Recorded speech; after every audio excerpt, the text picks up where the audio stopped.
They call it paradise, a place where the ocean hums softly against the shore, where palms sway like poetry and surfers chase eternal summer. But behind those waves, there's a silence that screams.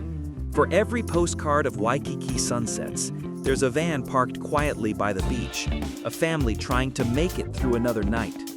For every resort filled with laughter, there's a worker cleaning rooms by day, sleeping in their car by night. This is the hidden price of Hawaii's dream lifestyle, the human cost buried under golden light and turquoise water. Tourists arrive to find escape, locals stay and fight to survive. Today, we're peeling back the illusion to see what happens when paradise forgets its people. This is From Surfboards to Homelessness, the hidden cost of Hawaii's dream lifestyle. Hawaii has always carried an aura of peace, a sacred land born from volcanoes, sustained by spirit, and admired by the world. But in 2025, that serenity hides a mounting crisis. The cost of living here has spiraled beyond control. In Honolulu, the average rent for a modest apartment is over $2,400 per month, while the median household income hovers below $80,000 a year. Nearly 60% of renters spend more than a third of their paycheck just to keep a roof over their heads. And nearly 1/3 spend over half. Everything, from groceries to gas, costs more here. The island economy depends heavily on imports, pushing daily essentials 60% higher than the national average. Even milk, bread, and eggs have become luxuries for many. For those working in hospitality, the backbone of Hawaii's tourism economy, the dream is slipping away. A waiter in Waikiki can serve $300 dinners to visitors, yet go home to a shared one-bedroom apartment or even a converted van. Teachers, nurses, and retail workers, the very people who sustain island life, are increasingly priced out of it. And it's not just about money. It's about belonging, about watching your home, your culture, your family traditions slowly pushed aside by a lifestyle marketed to outsiders. The housing crisis in Hawaii didn't start overnight. It's the result of decades of limited land, unchecked tourism expansion, and speculative real estate. As of late 2024, the median single-family home in Honolulu sells for over $1.1 million, while the typical condo costs nearly $500,000. On neighboring islands like Maui and Kauai, scarcity has driven prices even higher, especially in areas catering to vacation rentals and foreign buyers. The rise of short-term rentals, STRs, Airbnbs, and Verbos has drastically reduced long-term housing stock. On Maui, about 25% of homes in some areas are now listed as short-term vacation rentals.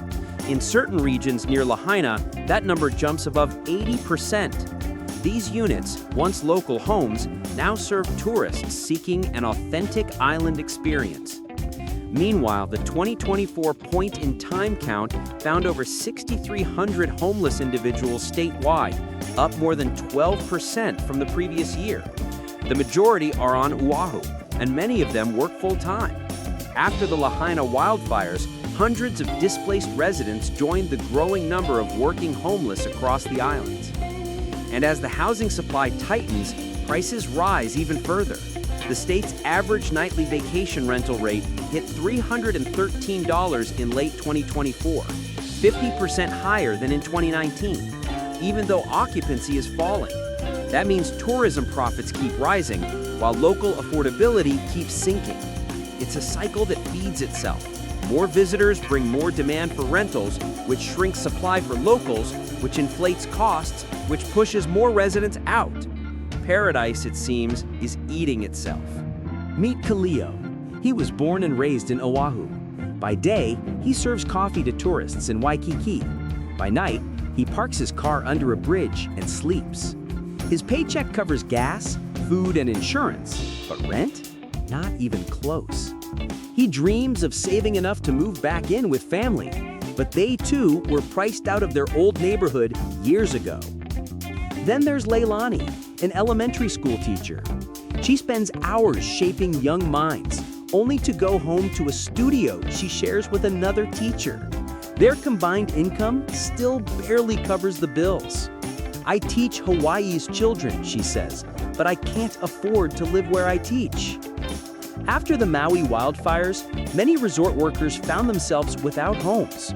One of them, Mateo, lost everything, but still clocks in at the same resort, cleaning rooms for displaced visitors who were given free lodging. The irony isn't lost on him. Even middle-class professionals feel the squeeze. A nurse earning 6 figures told reporters she's considering relocating to Las Vegas, one of thousands of Hawaiians who have left the islands in search of affordability. Over 67,000 residents have left Hawaii since 2017, and most say the reason is simple: they can't afford home. These stories aren't isolated. They're the fabric of a reality too painful to market, yet too urgent to ignore. Every local voice carries the same message: we love our home, but it doesn't love us back anymore.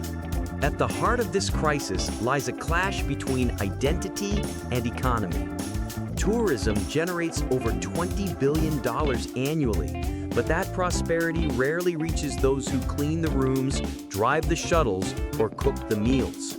Local officials face impossible choices: restrict short-term rentals and lose tax revenue, or keep them and lose the community. In Maui alone, cutting legal STRs could cost nearly $92 billion per year in tax revenue. Yet local leaders argue it's a moral necessity. Foreign investment has further distorted the market. Buyers from California, Canada, and Japan have snapped up coastal properties as luxury retreats or passive income assets. For them, it's an investment.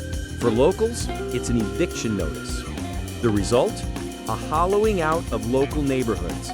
Streets once filled with multi-generational families now sit in eerie silence for most of the year. Ghost suburbs of absentee owners and vacation guests.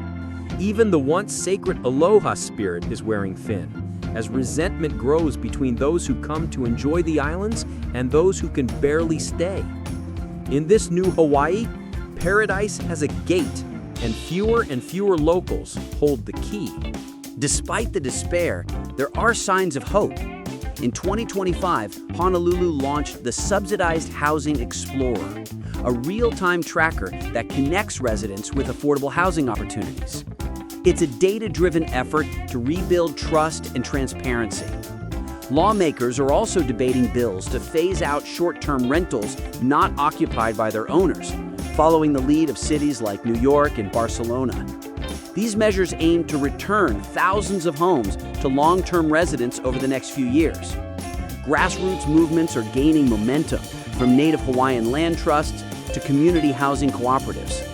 Local leaders argue that the future lies in ownership, not speculation. And small, tiny home projects are taking shape on Oahu and Maui, offering transitional housing for displaced families and those priced out of the market. Still, the path forward is steep. Any solution will require balancing Hawaii's economic lifeline, tourism, with the right of its people to live on their own land. Because paradise built on displacement cannot last. If Hawaii is to remain a dream, it must first stop being a nightmare for the people who keep it alive. The waves still crash. The sunsets still glow.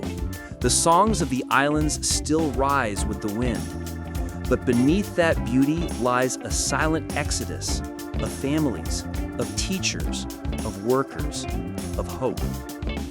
The dream of Hawaii isn't just slipping away, it's being sold, one property at a time.